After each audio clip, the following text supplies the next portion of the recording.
Assalamualaikum warahmatullahi wabarakatuh. Kembali lagi bersama saya di channel Denger Zone ya. Buat kalian yang udah bantu dukung, bantu support, terima kasih.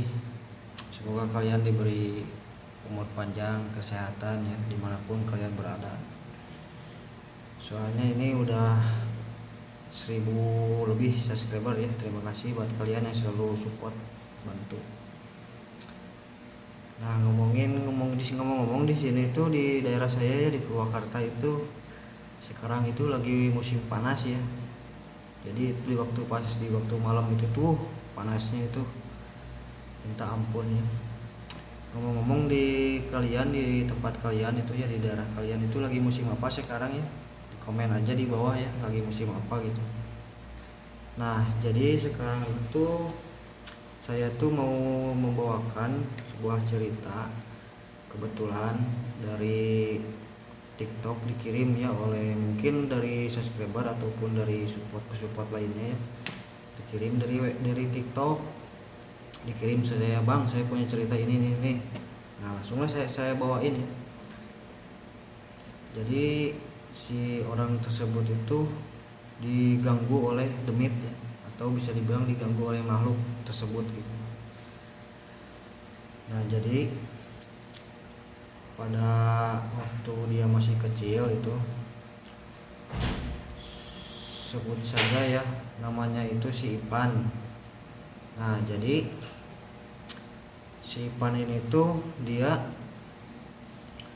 umur 7 tahun. Si Ipan lagi bermain sama teman-temannya ya. Nah, dari jam 7 sampai pulang jam 9 malam. Nah, si Ipan itu pulangnya itu kemalaman. Nah, pas lagi main langsung pulang ke rumah. Si Ipan pulangnya itu kebetulan lewat jalan belakang, jalan dapur ya. Ketika mau masuk, ternyata si pintunya itu terkunci. Karena gak sabar, si Ipan itu tuh gedor-gedor pintu ya supaya dibuka. Alhasil dibukalah pintu tersebut oleh buyutnya. Sembari buyutnya itu sambil ngomel-ngomel gitu ya, marah-marah. Dia itu, si buyutnya itu ngobrol atau ngomong pakai bahasa Sunda. Bahasa Sundanya itu gini, tongsok ngegedor pantau Ipan puting-puting bisi didatangan ku juri cenah, katanya itu. Jadi bahasa Indonesianya itu jangan suka gedor-gedor pintu malam-malam gitu, takutnya kan ada hal-hal di luar nalar lah gitu, kata buyut si Ipan itu.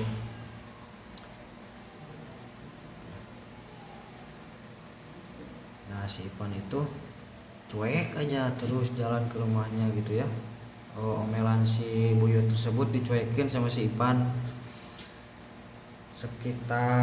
Singkat cerita, sekitar jam 12 malam terdengarlah suara yang menggelegar gitu ya dari belakang rumah. Bleng. Nah, si Ipan itu bingung ya sama neneknya, sama buyutnya. Diomongin lah sama si buyutnya itu. Oleh buyutnya, saya benar terjadi malam saat bersama si buyut, tiba-tiba terbangun si Ipan, gak tahu kenapa ya, pas lagi tidur itu penyebabnya. Tempat tidur si Ipan pun memang bukan tempat kamar ya, bukan. Jadi si Ipan itu tidurnya gak di kamar ya, melainkan di tengah rumah mungkin ya. Ketika si Ipan melihat ke arah dapur, di ram kawat, jadi kan di dapurnya itu dipasangi ram kawat gitu ya. Nah, pas si Ipan nengok ke arah dapur, ke kawat, terlihatlah sosok perempuan ya, dengan penampilan gembel mungkin, dengan rambut yang acak-acakan gitu ya. Nah, ditambah sama mukanya itu yang seram, sambil si wanita tersebut tuh mukanya itu berlumuran darah ya. Nah, si wanita itu pun langsung menerobos kawat tersebut dengan mata yang melotot merah ya, melihat ke arah kami, memperlihatkan giginya yang hitam dengan lidah panjang berwarna merah darah. Saat si Ipan sedang bersama neneknya, si Ipan hanya bisa terdiam ya.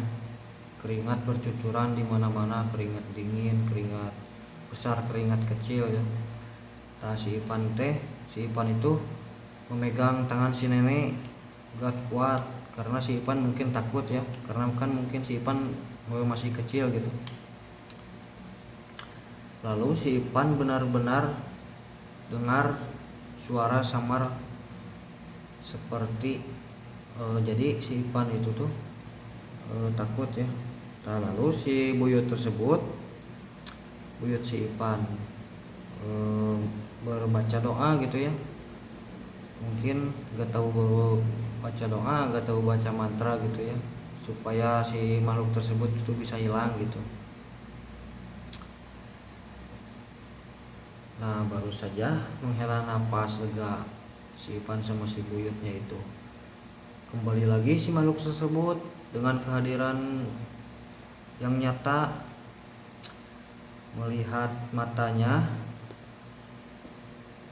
semakin menyala ya merah. Kini mulutnya ikut menganga gitu ya si makhluk tersebut, dan menertawakan si Ipan tersebut dengan nenek ya, menunjuk astagfirullah kata si nenek itu ya sambil membaca doa.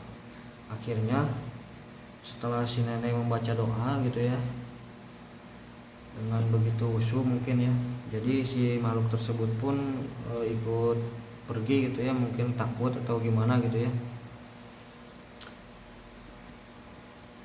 Nah, udahlah, malam itu udah dilalui ya sama si Ipan sama si neneknya. Nah, jadi ceritanya itu disambung keesokan harinya ya. Nah, pas si Ipan lagi main, yang kedua terlihat jelas banget menampakkan pocong ya.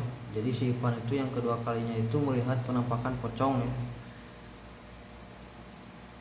Nah, si pocong yang pertama waktu itu main di dekat, jadi si Ipan itu lagi sedang bermain ya di dekat pohon pisang. Saat itu si Ipan sedang bermain api dengan temannya ya mungkin. Nah, pada saat bermain api mau nyalain lilin, tiba-tiba si lilin itu tuh mati, gak ada angin, gak ada apa. Dinyalain lagi sama si Ipan, mati lagi. Terus yang ketiga kalinya, pas begitu dinyalain lilin, terlihatlah di hadapan si Ipan itu ya, dengan berdiri tegak sambil diikat ya pocong lah, bisa dibilang pocong.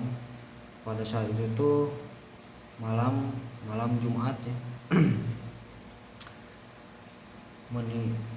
Tiba-tiba meniup, padahal saat itu tidak angin anjing kelewat jauh teuing telat.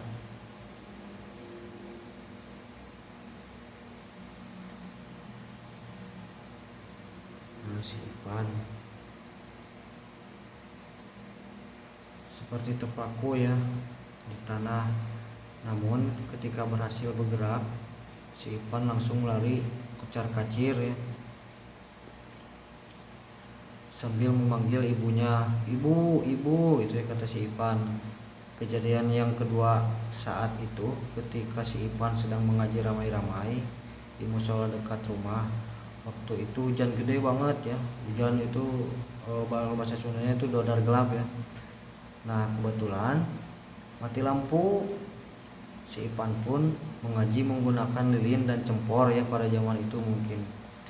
Nah, gak tahu kenapa kok si Ipan itu pandangannya itu selalu tertuju ingin melihat ke arah kebun yang gelap.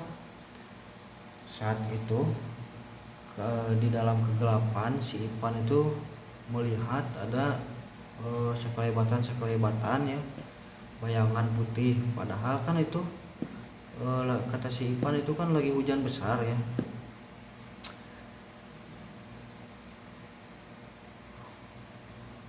Nah, kelihatan pakai lilin, cuma pakai lilin penerangan dan cempor. Nah, kata si Ipan itu kan sambil ini melampiaskan mungkin ya,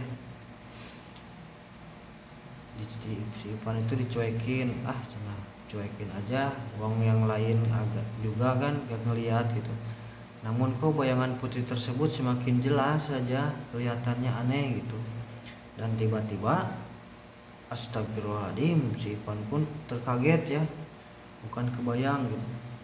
Nah, jadi yang dilihat si Ipan itu pocong gitu ya, kata si Ipan itu. Jadi si pocong itu tuh berdiri tepat di pinggir pohon pisang sambil menatap ke si Ipan.